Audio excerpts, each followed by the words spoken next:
some, fun things. We Well, are happily back online. Very happy. yeah, welcome everyone. Sorry for the small hiccup for rescheduling yesterday. We had a small technical issue because why not having technical issues with a simple tool for doing webinars? Anyhow, To be honest, that was my fault. Um, uh, um, Something exploded here at the house that I needed to take care of. Sorry, guys. so that's a technical issue that clearly everyone was joining this webinar to hear off. Yeah. But today we talk about a topic that is definitely close to my heart, and I think also to yours, Theo. Oh Um, yeah. that is distributed systems, I think the tip of the iceberg, if not the end goal of every engineer, I think, to kind of like explore and conquer. Um, Maybe I think we should start with a basic. I know that was not in the list of the topics from today, but I think it's good if you and I share with everyone a little bit of our, at least, interpretation of distributed system, and what are the first thing and the most important thing to keep an eye on in distributed system. That is a good one, Luca. So where do we start? So the most important property of distributed system, one of the most important properties, is the failure mode. I think that's probably the most important one. Because if we don't, if we have two systems and basically a failure bring down the full thing, then well, you could have probably saved yourself the trouble and avoided to do the thing. Okay. So what we call fault tolerance in Yes. technical terms, right? Well, yeah. And one thing that is kind of like interesting about distributed systems is clearly a fault tolerance. Then we go to consistency, right? Consistency. Wow. Well, you Because can't. I've never seen one to implement consistency in a good way. But yes. well, that's actually an interesting then point. Let's pin it for later because, Yeah, and let's pin then it we for have, later because the question, this is a key question of distributed systems and so on. clearly availability Yes, as the other point, and then clearly partition tolerance, right? So because but wait a second. Are we talking about a database, Luca? well, it's not really a database. Come on, isn't it the fulcrum, right, of distributed systems, kind of like state, right? Yes, That's and the how to manage the eternal. data, how to manage the state of the system, who is responsible for certain kind of data, and how that data is replicated across and copied across the system, right? Yeah, I So think, yeah, and I think I mean, my big encounter with distributed systems went back in 2000. Oh, we are going back like in 2014, back. even more probably. I don't remember. No, probably. No, sorry, I made a mistake. It was 2013 because it was after 2012. Um, and it was actually when I saw for the first time Dispatch at Uber. Oh, okay. So that was kind of like the first time I really had to ask myself, how can you build such a system, right? That was the eternal question. I started. I've been doing distributed systems since I don't know, since I was in uni. So I've been doing this kind of stuff. If I need to pick myself as a definition, I will call myself a distributed system engineer. In That's what I love doing. To be honest, apart from helping developers, is probably what I love doing. Like, it's the problems in distributed systems are so interesting and so fascinating because you can, they make the world go in net and purpose. I mean, yeah, theoretically, I go back to MIT when I saw the Yeah. first, and CERN when I saw when I was at the particle accelerator. But I think in real life, when you see them in real life with like a 25 million, transactions per second, like it's a number that I honestly don't even, I cannot even conceptualize, right? You basically kind of like see distributed system in real life, I think. Yeah. That's a And real you see life. that consistency is a mirage. Yeah, but consistency is kind of like a business decision, right? Yes. Are banks consistent? No. Because it's too expensive, right, to be consistent in So, real time. So but sorry, did somebody thought the bank was consistent? Because it's somebody in the audience that thought the bank was consistent. Because we should have a camera and see everyone raise their hand. Raise a hand. Do you think your bank is consistent? Okay. Because I think when you look at distributed system, especially when you kind of like take one step back and go back to the topic that you and I, fortunately or unfortunately, are discussing every week about enterprise and microservices, or like services in general. Everyone is one way or another in touch and working on a distributed system, right? If you think about few microservices kind of like working together, isn't it that a distributed system? Oh, it is a distributed system. Everything is a distributed system. So, if you do npm install, you are actually part of a distributed system. Yeah, but let's go back a little bit in time. Let's take a journey, probably, I don't know, 20 and more years back in time. Wow, Luca. BitTorrent. Wow. Isn't that a distributed system? Of course. Peer-to-peer. Everybody loves peer-to-peer, right? So, and, hi, peer-to-peer friends. I miss you.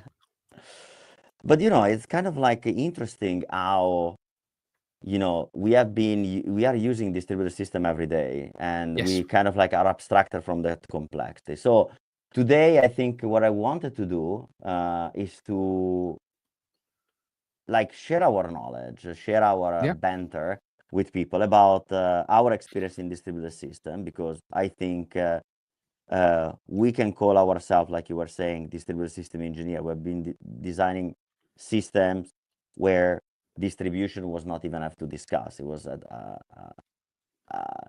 given of what we were building. And so what I would love actually to do is to start from the beginning, right? Let's start from the simple stuff. We have a network of services. Yeah. Like microservices, monolith. I don't care about the size. Like, generally speaking, the size is irrelevant.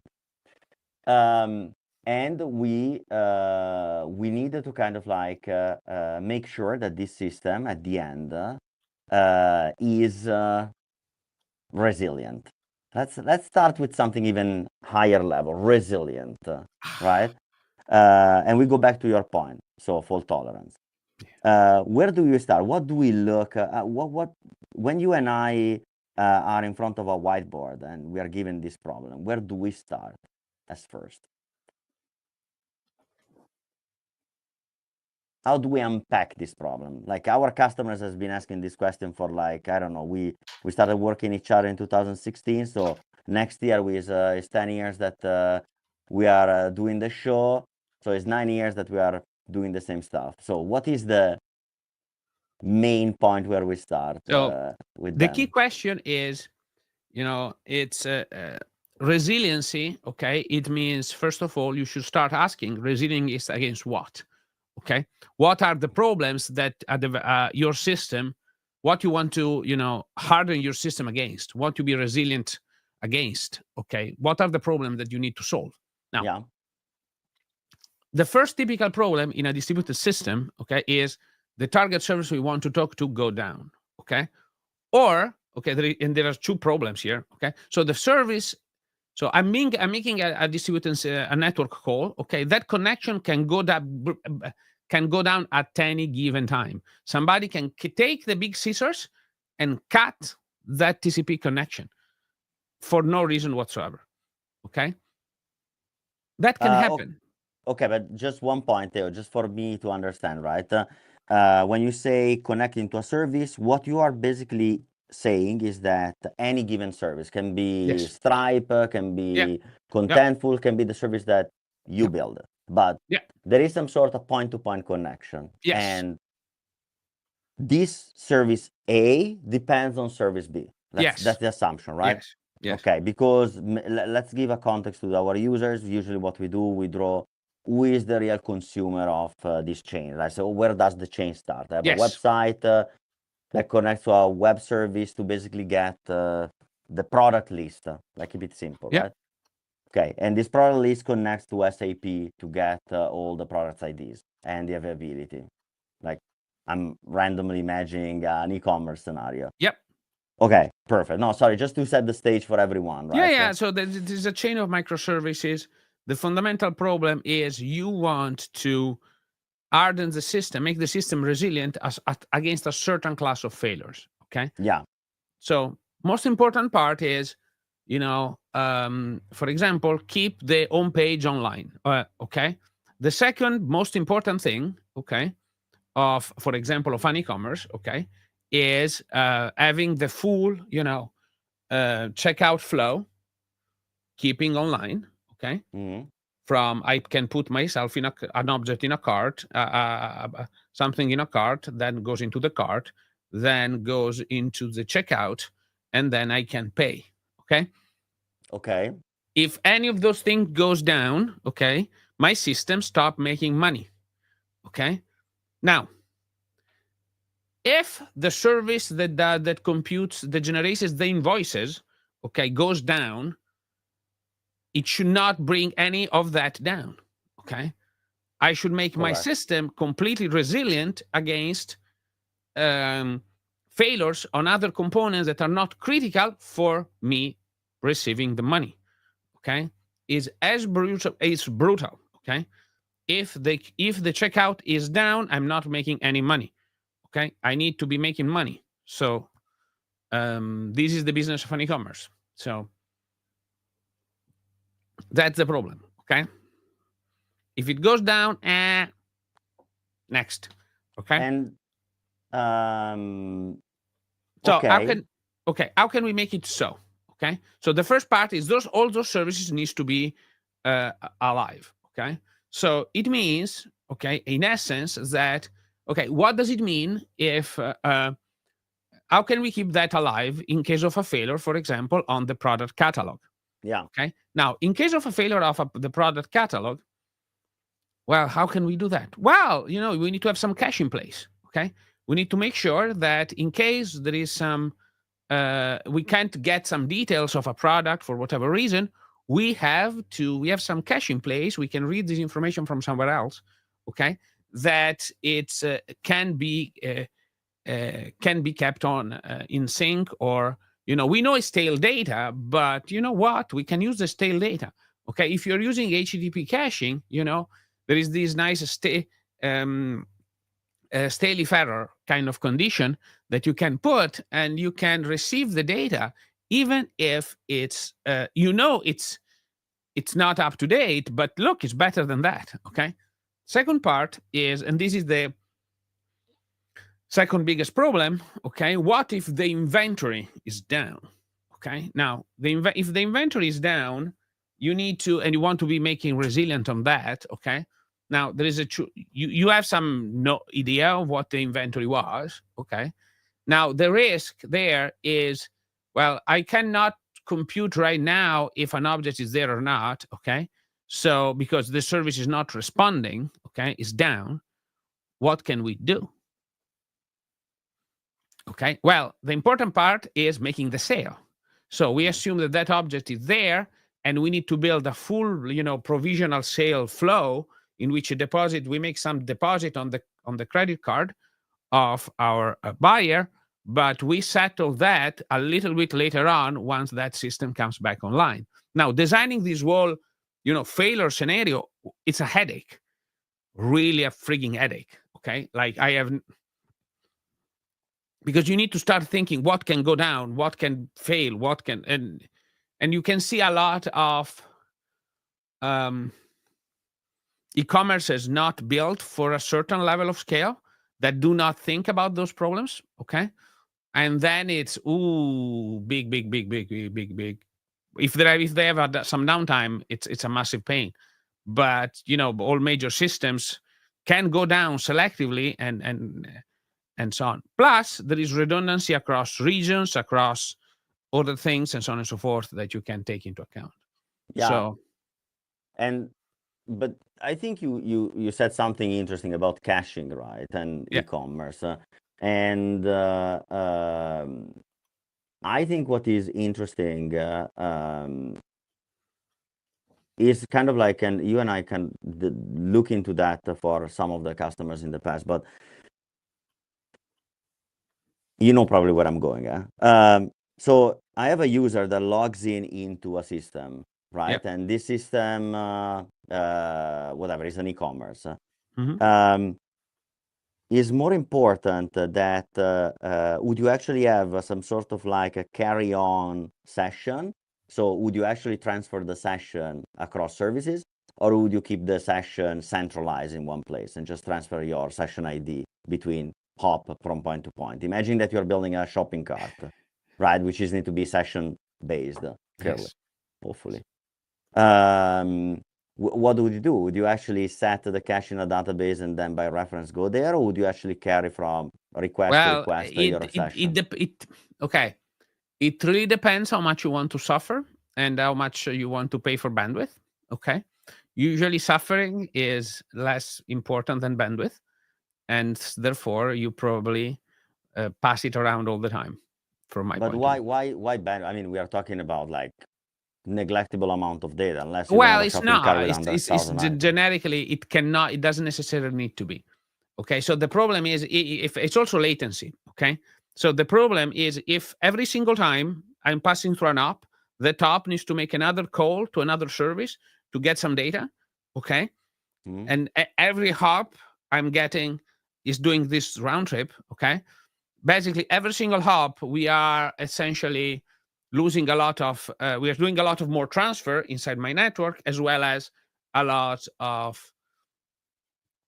data being passed. Okay. Now, the Mm-hmm. other option is if I'm serializing the state, the context inside each hop, then, well, that can be big. Okay.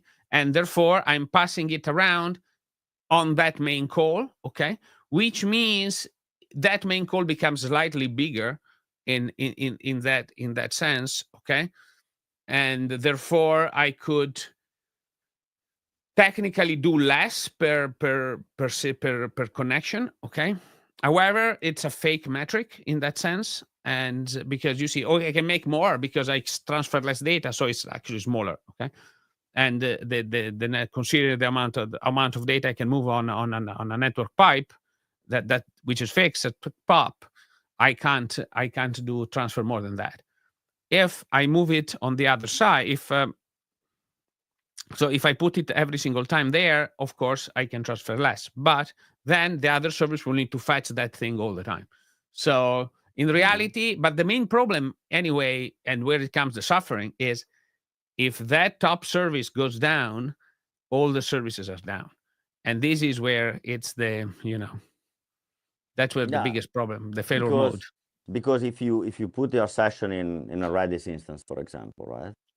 Yeah. Then I have an extra factors of um, like probability of failure, right? Because I'm Yeah. adding an extra lag to the complexity of the network. So where do you think is the balance between that? Because to me, honestly speaking, the bandwidth and so on, they were topic for the 1960s when we were on TPX, or like nowadays. I mean, let's be very honest. 99.9% of use cases doesn't require to use a 10 gigabit of bandwidth at every given time. So Depends. The fundamental one of the problem that I've seen in that side of things is um, depending on the deployment model that you're using. Um, each if you are on the cloud, each type of computer resources that you buy as as a maximum allotted amount of data that you can push, okay, through the connection, and that is capped. So, and in order to transfer more data, you need to buy bigger CPUs, which is completely bigger Yeah, instances. but like in my data center with VMware or so on, I No, mean, no, that's free. right. Well, It's still capped because you it's define it's resources, still right? capped because in the end the maximum cap is, so there is a maximum limit on the virtual network card that the virtual driver can do. So that's still capped. Okay. So, but yeah, anyhow, it's probably big enough. But on the, for example, on AWS, if you go for smaller tier things, this can be small. Like the amount of data being transferred is actually, like, you can say, oh, why my system is starting to, my connection starting to time out, and you see, up, I capped the network card. But I mean, imagine. I mean, I think, like I said, in the majority of cases, um, that's a fictional limit, right? Because you can't really. I mean, I really wish there was an e-commerce that was pushing like million of requests per second. It's no, but it's not me. No, absolutely, Luca. It's not millions, but absolutely, it's quite way less than millions to cap it per second. But yes. Yeah, but if you think like how much it would be actually a session for a user with like 100 Oh no, elements it's in their fine. That's not shopping the cart, problem. Yes, of like, course. This is what I'm saying is it's a factor depending on your app. It's a factor to take into account. Okay. Usually it's not the problem, and it's cheap to transfer it around. Okay. But you need to consider the fact that you are increasing a little bit the payload size. And what about the concurrency, right? Because imagine that you have this kind of like a system, right? And um, you basically said it before, right? There could be geographical scaling, there proximity scaling, there adjacency. There are many things. And so imagine that I'm on this device, and then I actually tell you the use case that I kind of faced this morning. I had to write a text. I didn't write it. ChatGPT did it. And my favorite SMS and text assistant nowadays. But I had to send it with this number, and ChatGPT was on this other phone. And I said, I don't want to type it by hand. So what I did, I just logged in on this phone with my account, and I just copied the text.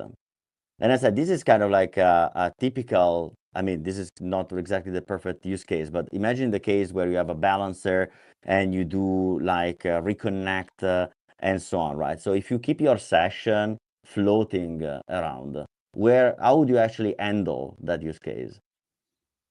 Because it cannot be client-based. Physically, they're different, right? So it cannot be client-based. I cannot tap to transfer my session. I wish. Apple and Android, if you're listening to that, that's a great feature. Add it, please.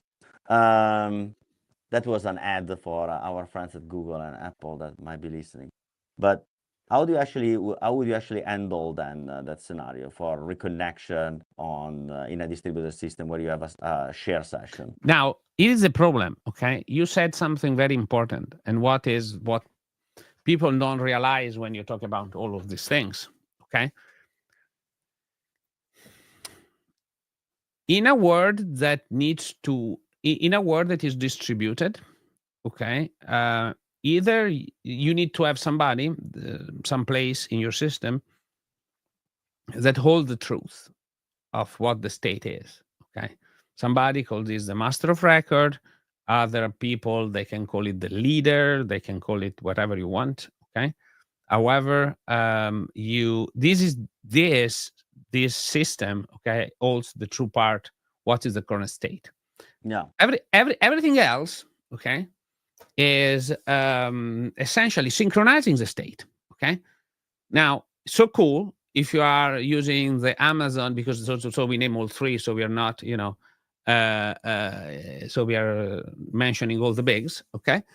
On Amazon, if you add one element on your card, okay, on one phone, and in the other phone, it will pop up the same element on the card, okay, a few seconds later.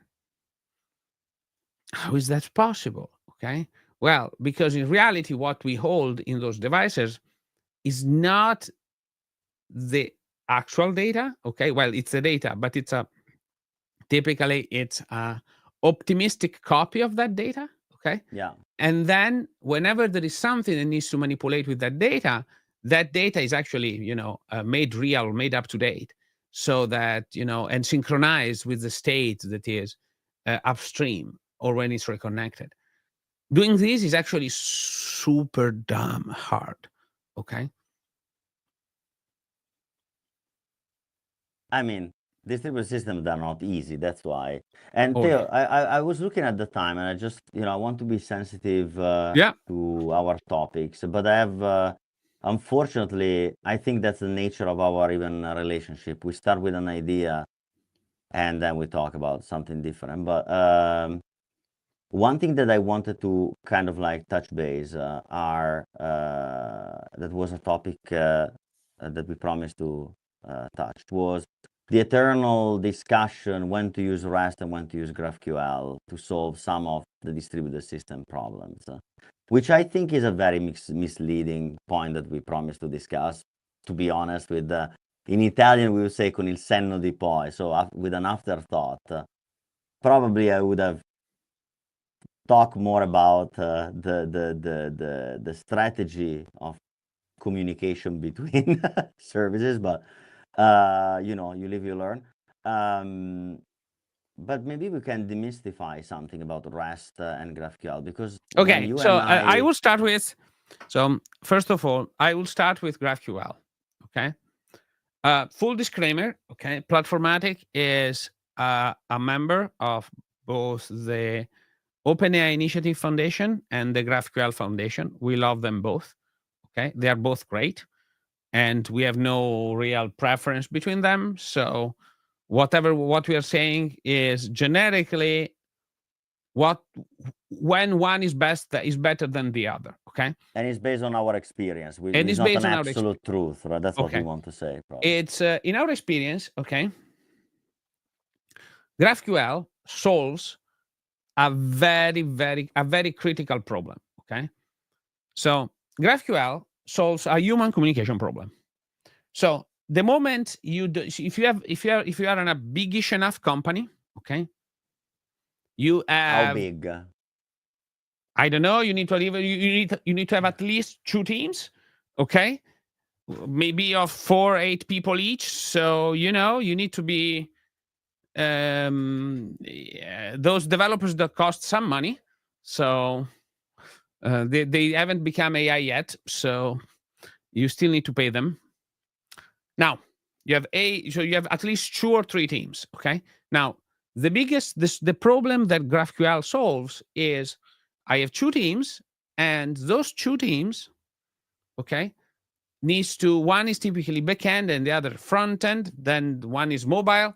Then I have mobile Android, mobile AWS. Okay, mobile iOS. Okay, one and the 2. Okay, so I typically ended up in most companies that have both web and mobile experience. They typically have ended up having at least 4 teams around. One is doing the front end. One is doing front end web. The other one is doing mobile Android. The other one is doing mobile iOS. Now, plus we have at least a backend team. Okay. Now, this can be even make more complicated with multiple services, more so on and so forth. But from there is you see where I'm going. Okay. Now, in this scenario, GraphQL is brilliant. Okay, because it removes the discussion needed between the various teams on which APIs do I need to expose. I can just give them, hey, it is a GraphQL thingy. Okay, you assemble your own query, and I give you the data you want in the format you want. So you don't need to bother me at all. This seems amazing. What is the catch? Okay. This is costly, okay? GraphQL is a language. It's a query language. It needs to be parsed. What do you mean with costly? CPU and memory intense, It's right? CPU. It's CPU. It's CPU and memory intense. So you are sending a query that it needs to be interpret, planned, and executed across your data model. So it's work. Okay, your server will do work for this. So it costs you scalability. Okay. Oh, sorry, guys. For the first time, I saw there are pop-ups in this. Yeah, there are pop-ups, Luca. The I first was time like, you saw the pop-ups. Come yeah. on, man. Okay. So GraphQL for that scenario is brilliant because I don't need specifically. I have web and mobile have different needs in how the query, and even mobile Android, mobile iOS have different needs on how the data should be fetched and retrieved. And having a single GraphQL thing solves all the problems for everybody. What's the catch? In, added computational cost, okay? And caching is doable but harder. Okay. Caching is doable but harder. Doable but harder. Okay, because the GraphQL itself, okay, sits on top of HTTP, but it's very agnostic on the HTTP semantics. So we cannot leverage caching at HTTP level to implement a lot of things. It needs to be built on top of your GraphQL server and so on and so forth. And can I shoot you a couple of questions, Theo? Just Yeah. probably. So first of all, what about fault tolerance, right? Because it has this chain of calls, right? So how do you handle fault tolerance? It's super great. Okay, so you ask multiple data in your graph. Okay, and what it does automatically, it can gives you partial results. So you can ask, I don't know, three set of data, and each one of them can error independently, and you can get the results for the others independently. So your application can decides what to do with partial data, for So example. it's all in the application side. It's all in the application side, yes. And I'm a big fan of circuit breakers. We will talk about circuit breakers with Thomas as soon as he's with us. Which, by the way, is coming soon, folks. So if you are willing, we are going to talk about the origin of Fastify with Thomas Della Vedova soon. We are bringing him back. So Yeah, he's gonna tell the horror story of when we worked together. So circuit breaker, like in HTTP, we all know. So in Rust, we all know circuit breaker. But what about circuit breaker in GraphQL? How do I set that kind of like error tolerance, resiliency policy in GraphQL? bye, Luca. I'm going. There is nothing. Like, you need to figure it out. You need to implement it on your system. Okay. The various GraphQL servers implementation have this, but it depends on your application. So you can have, for example, in some of the things that I have built, you can do implement some level of GraphQL caching for the results, and say, if the endpoint errors, you serve it from the cache. You serve the latest data from the cache, and you can serve that data from the cache for this amount of time, and then you need to start returning the error, for example. Okay. That But actually makes all of sense. this is possible, but look, it's hard because there's no standard. Okay, so even implementation will need to do its own. And by the way, we are going to organize something. I don't want to spoil the whole roadmap, but I think GraphQL and OpenAPI REST are very interesting topics that we should deep dive with some experts Yes. here, just to give overview to everyone. So if you are interested to deep dive independently on OpenAPI and REST with a little bit the future of the current state, pitfalls and win points, let us know in the comments, because we definitely are willing to work on it. So I have I will leave the last point that is not on the list of points as last. So that's why I'm looking at the screen, because I want to follow a line. So it's a distributed system, right? So the question that I got every single time that there were more than 2 services is, how the hell do I monitor? How do I do a Oh, trace? but How do I... yeah, we didn't cover REST though, Luca. You're jumping Oh, top. yeah, sorry. Sorry. You're right. So okay, It's so I forgot REST, about the old good REST. Rest. Okay, so GraphQL is great in that scenario. Okay, fantastic actually. With REST, well, I don't like REST. Okay, I don't like REST because it's it's too chatty. Okay, it requires so many more things, so many exchange messages, especially if we call, the top stage of RESTful services with hyperlinks and so on and so forth. It requires so many network calls up and down, up and down, up and down, that makes that system way too chatty, way to increase latency so much is useless. Okay, so what we are talking about, HTTP APIs, okay, that are somehow following the REST approach, okay, but they're not fully RESTful applications with the hypermedia links and so on and so forth. There was some time ago a long discussion about this kind of hypermedia and things like that, and I think we'll cover these hypermedia things later on in one of the other next shows, I think. Anyhow, the key part is providing HTTP APIs that follows the HTTP methods and verbs and so on. And then what you need to add is Open API. Okay, Open Yeah. API schema solves 100% of the problems. Okay, of intercommunication at that level, so that you can, for example, say very clearly what are your parameters. Okay, on your end, and what that are being consumed by the other side. Okay, that are going to need to be passed by the other side, and create a contract between the two entities. Okay, GraphQL also does this, but for REST, it doesn't. It's not an apple to apple comparison. You need to compare it with Open API or Swagger, as it was the previous version of that. Now, Open API, okay, is great, okay, but as a problem, okay, generically. Now, the generic fact is, if I need to fetch, if it's you need to do one round trip for each call. So if you, for example, let's say that you want to know all the products, okay, and you have a product list, and then you return the product IDs and the name. But then if your UI needs to get all the descriptions, all the long form descriptions for whatever reason, then you are screwed a little bit, because you need to call the individual endpoint for each one of them, and then you have to do a 1+n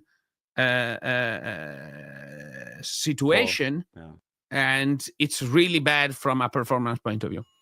However, because it's based on HTTP, on the HTTP standard, you have the ability to cache this heavily using standard tools. So you don't need to figure the caching problem. To figure out the caching problem is done for you. So you need to. It's a balance, right?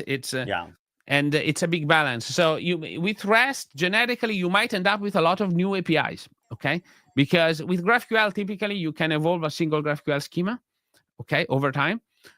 With REST and Open API and so on, you end up having a lot of APIs and keep adding more APIs, because a team wants to have these two kind of data at the same time, and you have to add them, because otherwise it had latency. So, which technically is not a bad idea to do that, okay? Because it's more performance generically, HTTP and using Open API than using GraphQL. So it's not a bad idea, but it probably requires a little bit more work, especially if you have a lot of teams. Yeah, and I mean, I think we will deep dive in the future of OpenAPI. There's a new spec work on called Arazzo. There is also a new spec of GraphQL coming. Yeah, there's a new spec for everything. And I apologize if you guys heard my fire alarm, but unfortunately in North America... We didn't, Luca. Your echo, your noise cancellation worked perfectly. I'm really glad because my ear, they were kind of like exploding. I hope they have also a new standard for fire alarms in North America, especially in Canada. Anyhow, aside for this intermezzo, I think we are like 15 minutes to the end, and I would love to touch 2 points very dear to us and leave only 1 minute to my dear last point.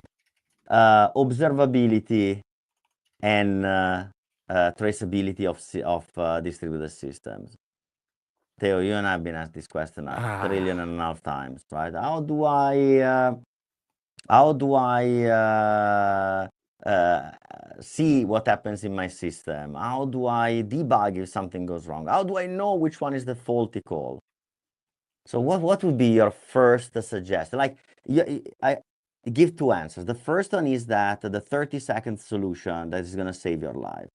The other one is the longer solution that is going to make your life easier.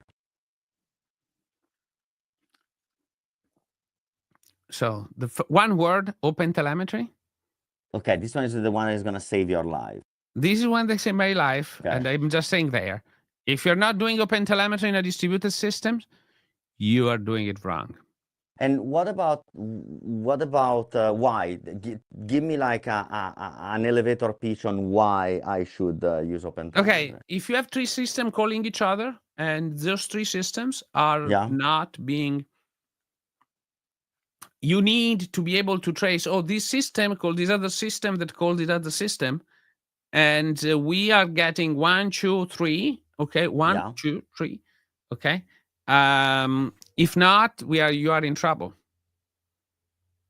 Okay, and then use a tool like Jagger or any kind of like UI on top to make so you need to you need to track, to be able to track a call, a certain call, so that you know what parameters, where those parameters came from, so you can debug them. Yeah, and for all the people listening, I think a small historical point. It's kind of funny that OpenTelemetry came from something called Dapper protocol, written as a white paper written by Google, and since it was released, it became the de facto standard, I think, in defining distributed tracing. That's the kind of like beauty of that spec and definition. I think it's so elegant, it's so well defined. That the paper, yes. The open telemetry, it's no, I said the paper. Theo, from paper to realization, there's not only an ocean. There are 27 galaxies in between. Right? It's just yes. And you and I have the experience because we wrote a white paper together, and we have another one, and we already know that what we wrote originally. Then you develop it, and you try to be as stick as possible to it. But sometimes you just need to deviate. And the longer, so if you were to kind of like take more time and see something that is going to make your life easier, managing the distributed system, what would you do? And then I want to have an answer for logging, because you when you wrote Pino with Dave, definitely this question was one of the questions that you guys had in your head, except for throughput. Curly was also kind of like, what we do in a distributed system. Well, the fundamental point is you still need to so all those systems are based themselves with the concept of request ID, and and you need to move that request ID across the system. Okay, or the correlation ID or the correlation ID. You name what you have, what you got. Okay, but the important part is that you have this number, you move this around, so then when you search your logs in Elasticsearch or Splunk or wherever you want to put them, you can find all the things related to that request and say, oh, that's the bug. Done. The hardest part is usually when you have a bug or a crash. The hardest part is making sure and knowing what's happening, and that's what it is. Alerting. What would be actually a metric that you'd alert? I mean, we said it already in the beginning, right? But if you were to design, to realize this system today and say, hey, this is for sure something that I need my PagerDuty to go on a freaking red mode as soon as it happens. So what I would measure Or is incident.io. I mean, I don't want to be. so okay. What I would measure, so there is various level of measurement. Okay. So you want to measure if a subsystem is online, okay, but you also want to measure if the consumer of that subsystem can actually consume the subsystem. So what you want really is to be at the source and say, is this online? Is this working? If it isn't, well, yeah, maybe you have a problem. Kaboom. Yeah. And the last point that we had on our agenda, and sorry to just go strict, but I think distributed systems, they have an issue, and we are the demonstration that in real life, Oh, we as we can talk humans, so many. We can talk about this. We can talk for 3 hours, me and Luca. yeah, Like if you and want, we can go ahead and start debating Raft. That would be fun. yeah, Vector clocks. and we might, but you remember when we started Platformatic, one of our angels actually asked us this question. I have a network of microservices. Which one is the version?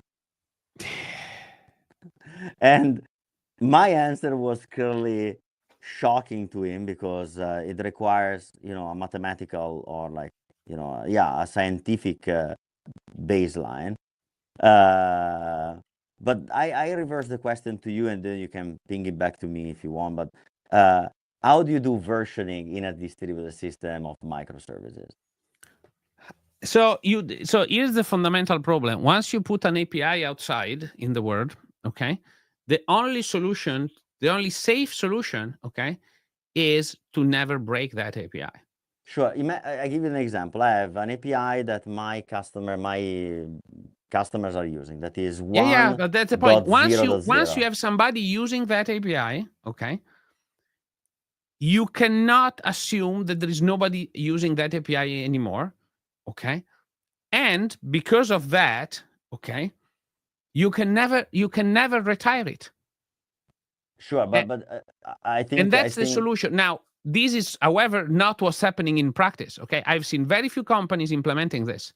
Okay, one company that almost never retires anything is Amazon, almost. Okay, versus the company that retires things all the time, Google. Okay, yeah. That's the typical thing from one company or another. But you basically, how do you know? Okay, how can you know when you can retire an API? Yeah, but imagine something different. Sorry, maybe I asked it wrong. I have a version 1.0.0 of my API that depends on two APIs. API A, which is 1.1.1, and B, that is 1.2.0, right? Yep. So what if I now upgrade API B to 1.2.1? Does 1.0.0 change its version? In theory, it doesn't. In practice, it probably should. Why? In theory, it doesn't, right? But because imagine that is an API gateway that exposes an open API In theory, it contract, right? doesn't. Okay, in theory, it doesn't. Okay, because in theory, if it's just a service that consumes those and those data that are not being moved around, that's not the problem. Okay. However, it's very important. I very often when doing microservice network, I call a microservice, take data as a slab from that microservice, and then I return them to my customers, okay, to my clients. Mm-hmm. So in that case, if that service adds some new properties on an object and I'm not cleaning that up before sending it out, Yeah, I am changing that version is changing my version, and I'm not changing it in practice.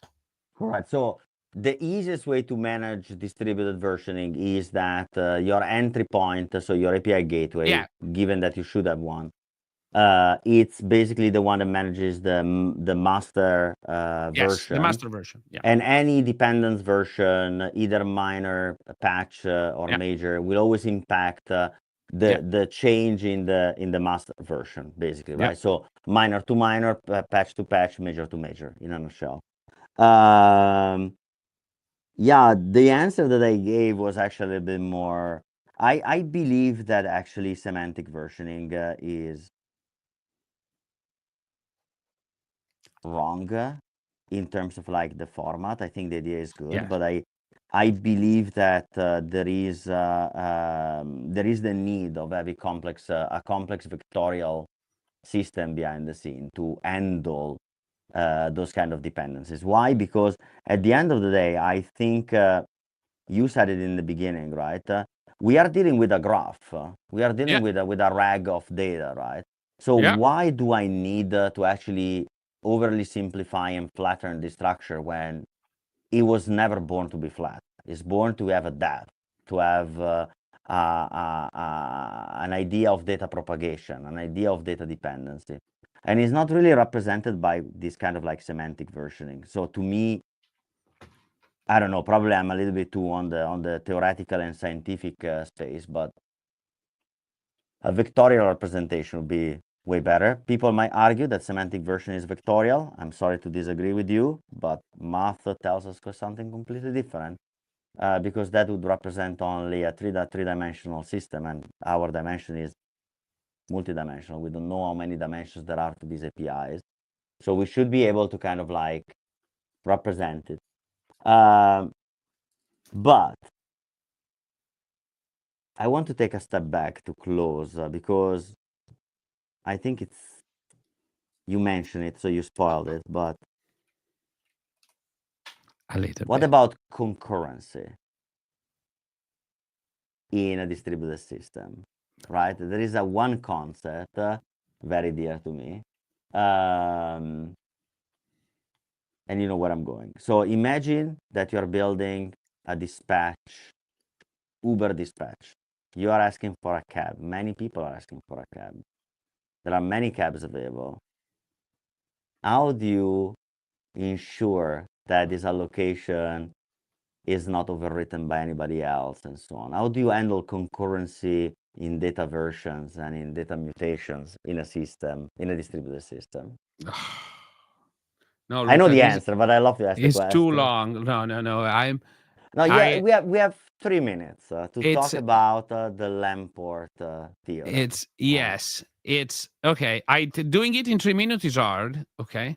So there is a thing called a vector clock. Okay.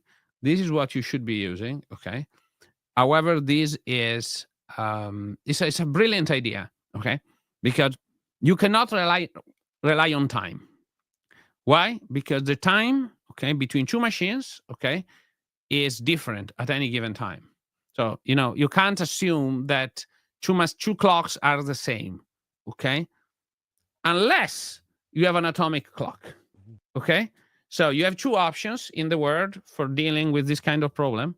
One is using a vector clock, which is essentially it's a integer, okay, that is getting incremented, okay, when a mutation of that data happens, so I know if that thing has changed when dealing with it.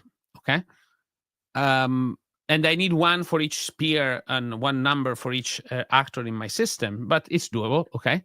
Or I just make sure that I have atomic clocks everywhere.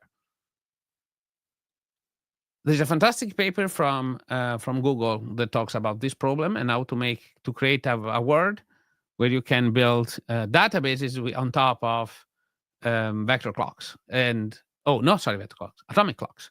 So, and it's brilliant. And we Okay. know one database that implements primitives as vector clocks, right?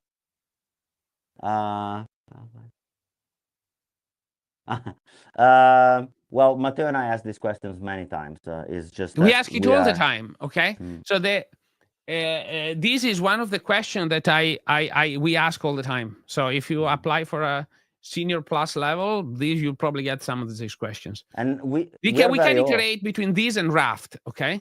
There is Rees, there is Raft, there is I don't know how the network stack in Linux work and what are the buffers, and what is the difference between, I don't know, TCP and for example, something like Quec, okay? Or I don't know, this kind of stuff can happen all the time. No, there was Kafka question. Kafka. You know Kafka. what, Theo, what we should do, and please, if you are interested in this topic, I don't even know if we put it there, but we never actually. So let's start from the beginning. Matteo and I kind of like when we work together, one common topic was building these event source systems, right? That are at Yes. the core of distributed system. And I mean, and transactional system. And we then started interviewing for like staff and principal position when we were working together. And basically we had one question that even if we put it public, it would always kind of like trigger a lot of like sweat on the people interviewed. That was like, we need to build the bank of the future. It's a bank that is distributed. How would you write the core of the transactional system? That was our question. There were people that could easily navigate the first part and then fall clearly on the more scaling. But that's a very interesting question. And Theo, what do you think if people wants to hear about it, that one day, maybe before the summer, we take a session and we talk about designing event source systems, and we basically answer to the question that we used to torture people for some time.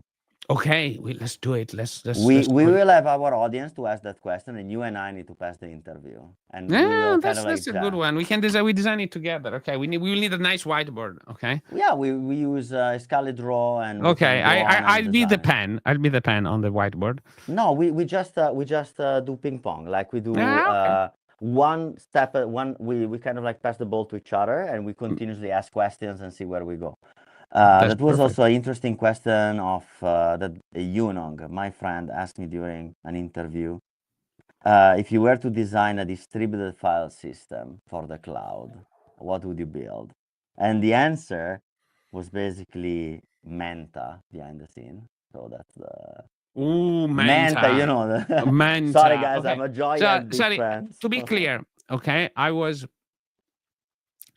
uh ultimately, okay, if you want to do a good job at it, okay, for that question, and I'm leaving it there, okay, you have to and want to be performant and provide a good level of safety and so on. You need to ditch essentially traditional file system completely and treat it in a completely different way. And because frankly, traditional file system are not good enough for that problem, for that scale of problem. It's brilliant. Yeah, Manta was the 1 second before we dropped. Manta, designed by Joy and by Dave Pacheco, Brian Cantrell, and the brilliant team there. I don't name them all. Steve Mustaki, Robert Mustaki, sorry, and so on. It was kind of like the beginning of unpacking that kind of like uber complexity of building basically something like S3, but in a different kind of like sort of scale. And yeah, maybe one day we can also talk about it. Anyhow, guys, we are at time, and I want to thank everyone to always bear with us in our banter and our chat. Matteo and I can follow the topic if we continuously look at it, or else we can go for hours talking about it, because at the end of the day, we love what we're doing. And we hope that we are pushing also to you some of our passion and trigger you some questions. If you have any question, by the way, don't forget to type them here, send them over. We will love to answer to each one of them all. If you have a new topic that you want to be on our conversation, feel free to suggest it. And Theo, we see each other next week, same time, same place, hopefully more Well, people. we go back to Wednesday, and hopefully, we can deal with. There will be no big surprise next Wednesday. So sorry Hopefully. about the hiccups. See you all, and thanks for being here today. Ciao. Bye. Bye. Bye.